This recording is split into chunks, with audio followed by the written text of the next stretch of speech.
On attend tous notre bull run sur les altcoins qui veut pas venir et on se dit que c'est pas normal parce que bah voilà, maintenant qu'on a eu le halving sur le Bitcoin, que Bitcoin a fait un nouvel ATH, et bah finalement on devrait avoir notre altcoin season. Et bah dans cette vidéo, je t'explique pourquoi on s'est tous trompés.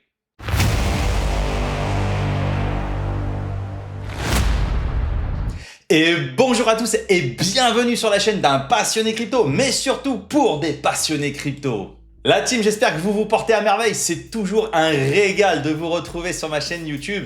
Et aujourd'hui, attention, le sujet il est chaud bouillant.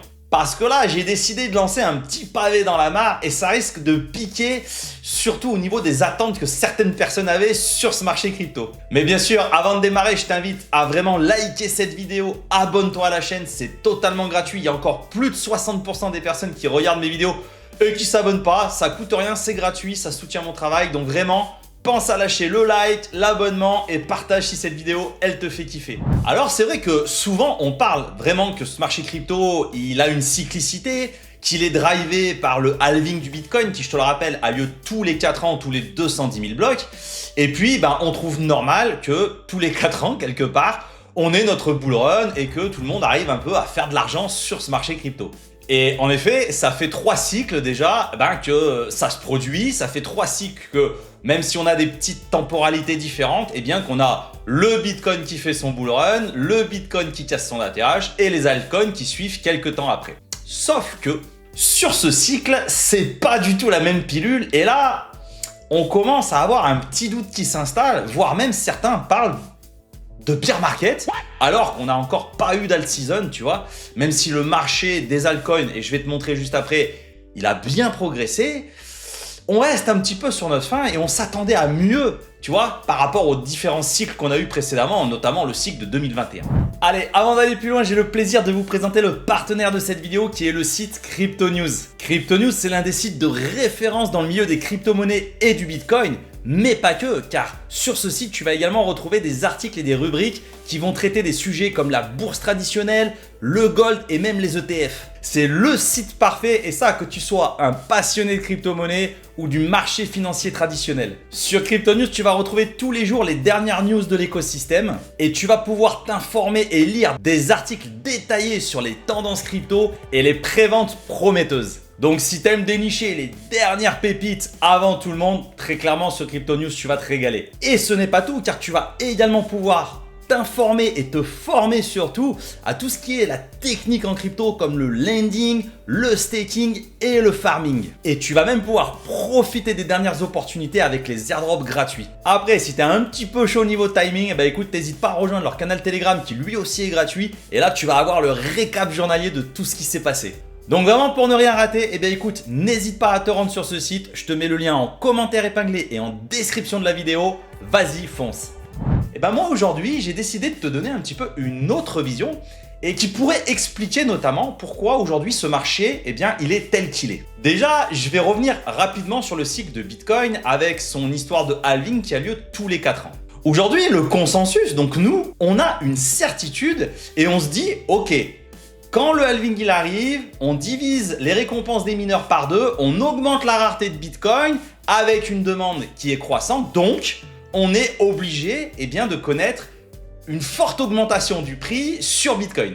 Et notre deuxième certitude à tous, c'est qu'une fois que Bitcoin fait son ATH et qu'il explose, normalement les alts sont censés suivre quelques mois après.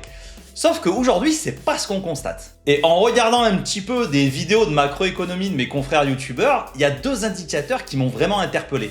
Ces 2 indicateurs, je t'en ai déjà parlé lors des lives le dimanche soir à 18 h, donc n'hésite pas là aussi si tu veux passer un bon moment à rejoindre la chaîne et à venir kiffer avec nous en live le dimanche soir. C'est la M2, la masse monétaire mondiale. Et là, un autre indicateur que j'ai trouvé ultra pertinent, ça va être la Global Net Liquidity. Et c'est là où je vais commencer à t'envoyer l'opium que tu attends. Parce que déjà, pour se focus un petit peu sur Bitcoin, si tu mets Bitcoin corrélé à la M2 Global Net Liquidity, en fait, tu te rends compte que Bitcoin est ultra corrélé à l'impression monétaire globale. Quand en gros la planche à billets elle tourne, Bitcoin s'apprécie. Par contre, quand on est en phase où les mecs ils coupent les vannes et que l'argent arrive moins sur ce marché, généralement c'est là que Bitcoin rentre en correction ou même en bear market. Donc déjà, tu peux te dire, est-ce que c'est plus le halving qui déclenche la hausse de Bitcoin, ou est-ce que, quelque part, c'est plus la planche à billets des banques centrales mondiales qui, en amenant de la liquidité sur ce marché, fait que eh bien, les actifs comme Bitcoin puissent se valoriser. Et je te jure, si tu mets vraiment les deux en correspondance, tu vas voir, c'est bluffant.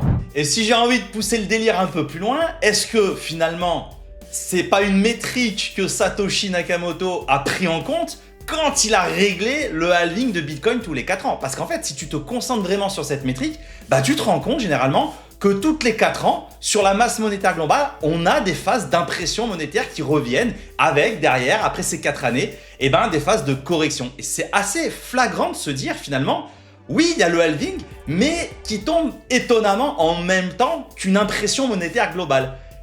Tu vois, qui a copié qui quelque part?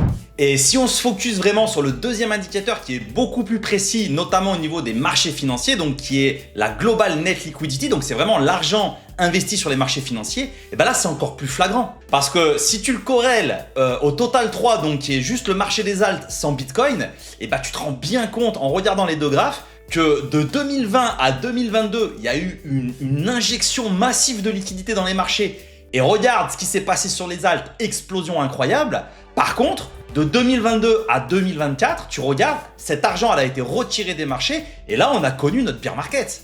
Maintenant, là où moi je deviens extrêmement bullish, alors oui tu vas me dire ouais tonton on te connaît, t'es toujours bullish, non mais sans déconner. Regarde, depuis 2022 finalement, on est sur une tendance baissière sur cette injection de liquidité sur les marchés. Alors après, il y a plein de facteurs qui font que, notamment voilà, les taux d'intérêt, etc. Mais regarde quand même, on est en tendance baissière depuis 2022 sur ce marché, alors qu'on a un marché des altcoins qui a quand même commencé à se revaloriser. Aujourd'hui, on n'a pas encore la liquidité qui est revenue sur les marchés à risque, et pourtant, on a un marché des alts qui est pratiquement à l'ATH de 2021. Et en fait, moi, ça me rend ultra bullish parce que je me dis, le jour où vraiment on va voir de nouveau un afflux de liquidité sur cette Global Net Liquidity, donc vraiment sur l'injection qui va être faite dans les marchés financiers, les alts, je pense que c'est là où ils vont commencer à vraiment s'exprimer. Mais cette phase, elle peut prendre encore du temps. Et c'est pour ça que tout au long de cette vidéo, tu vois, je t'ai expliqué un petit peu, je me suis dit finalement la réflexion que je me suis faite, et dis-moi vraiment en commentaire, envoie-moi du commentaire si toi, tu étais conscient de cette métrique, et est-ce que c'est pas en fait ça réellement qui est notre indicateur ultime pour savoir si oui ou non on va avoir un bull run sur les alts? Moi aujourd'hui, quand je vois cette métrique, je me dis qu'on peut encore patienter plusieurs mois avant de voir cette tendance revenir, avant d'avoir l'appétence au risque qui va revenir sur les marchés financiers. Et là, on pourra vraiment commencer à avoir un bull run comme on n'aura jamais eu sur les alts. Mais moi, pourquoi je suis extrêmement bullish? Parce que je me dis qu'aujourd'hui, ok, les alts, ils ne se sont pas exprimés. Bah, déjà, ça nous a permis d'en accumuler, de faire nos bagues pépères, tu vois. Et que demain, si cette liquidité, elle arrive, mais qu'est-ce qui va se passer en réalité? Quand tu vois au niveau du marché des alts où on est déjà, je me dis que ça peut être vraiment Gucci. Mais très clairement, je reste ultra bullish. Pour moi, il n'y a vraiment aucune métrique qui me fait penser aujourd'hui qu'on est en bear market.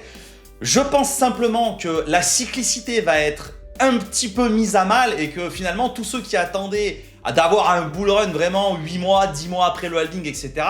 Bah ces gens-là vont perdre patience, vont sortir du marché et personnellement, c'est là où j'estime quand la liquidité va re-rentrer sur ce marché, peut-être fin d'année 2025, voire même peut-être en 2026, on ne sait pas en fait, tu vois. Ça va vraiment dépendre de la macroéconomie mondiale, mais par contre, quand cet argent va commencer à revenir sur les marchés spéculatifs, il va falloir être prêt et moi c'est ma position, mes bagues ils seront prêts et vraiment je suis dans les starting blocks pour avoir le bull run qu'on mérite. Voilà, écoute, je vais pas aller plus loin dans la réflexion. N'hésite pas à, je te le rappelle, me dire en commentaire ce que tu en penses ou rejoins-moi sur mes réseaux. J'ai un canal X, Telegram et Discord sur lesquels on débat de tout ça. J'ai même le groupe privé pour vraiment aller plus loin dans la réflexion et dans nos investissements. Donc n'hésite pas, ça passe par l'abonnement, la souscription à la chaîne. Après, je te rappelle, je ne suis en aucun cas un conseiller financier. Je ne donne pas de conseils en investissement. Tout ce dont je te parle dans mes vidéos ou sur mes réseaux, c'est ma lecture du marché et je peux me tromper comme tout le monde. En attendant, je vais te souhaiter une excellente journée et te dire à très bientôt pour une prochaine vidéo. Ciao, ciao!